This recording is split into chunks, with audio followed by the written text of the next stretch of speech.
Guys અહીંયા રાતના વાગ્યા છે 10 અને મારી મમ્મી મારી માટે બનાવે છે વઘારેલો રોટલો. કેમ કે હેલીબેન અમે લોકોએ સાદો દૂધ ને રોટલો ખાધો અને હેલીને નથી ભાવતો, એટલે જો એને દહીં વાળો મસ્ત રોટલો વઘારીને બનાવી દઉં છું મિત્રો. તો હવે એમાં આપણે પહેલા પાણી વઘારવાનું છે. પાણીની અંદર બધો મસાલો થશે, કેમ કે મેં એને કંઈ નાખવાની ના પાડી અને એ કશું જ મમ્મી નહીં નાખવાનું, ખાલી સાદો જ રોટલો વઘારવાનો છે. પહેલા પાણી વઘારી અંદર દહીં નાખીને પછી રોટલો નાખી દેવાનો.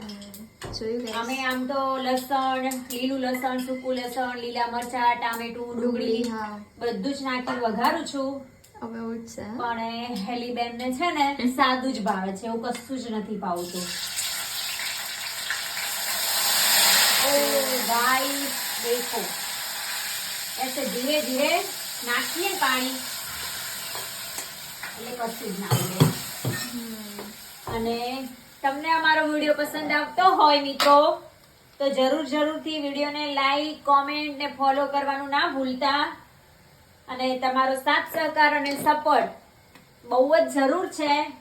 તો પ્લીઝ મારી યુટ્યુબ ચેનલ પણ છે પલક ફેમિલી વ્લોગ, એમાં પણ તમે અમને સપોર્ટ કરજો, ફેસબુકમાં કરજો અને ઇન્સ્ટાગ્રામમાં પણ કરી દેજો. તો જો હવે આ પાણી વઘારી દીધું, નજીકથી બતાવો થોડું. પછી આ થોડું મસ્ત ઉકળી જાય ને એમાં દહીં નાખવાનું, ખાટો જ બનાવવાનો છે ખાલી દહીં વાળો. તો કોને કોને વઘારેલો રોટલો ભાવે છે કોમેન્ટમાં જરૂરથી બતાવજો. બાય, જય શ્રી કૃષ્ણ. તો જો આપણો વઘારેલો રોટલો ફાઇનલી બની ગયો છે અને એકદમ સિમ્પલ સાદો વઘાર્યો છે દહીં વાળો. તો જો મસ્ત એકદમ વઘારી દીધો છે અને હવે એલીબેન ને આપણે આપી દઈએ ખાવા માટે. બસ બસ બસ બસ કેટલો? બસ. તો આટલું બધું કોણ ખાશે? તમે. ના ભાઈ, મેં તો ખાઈ લીધું.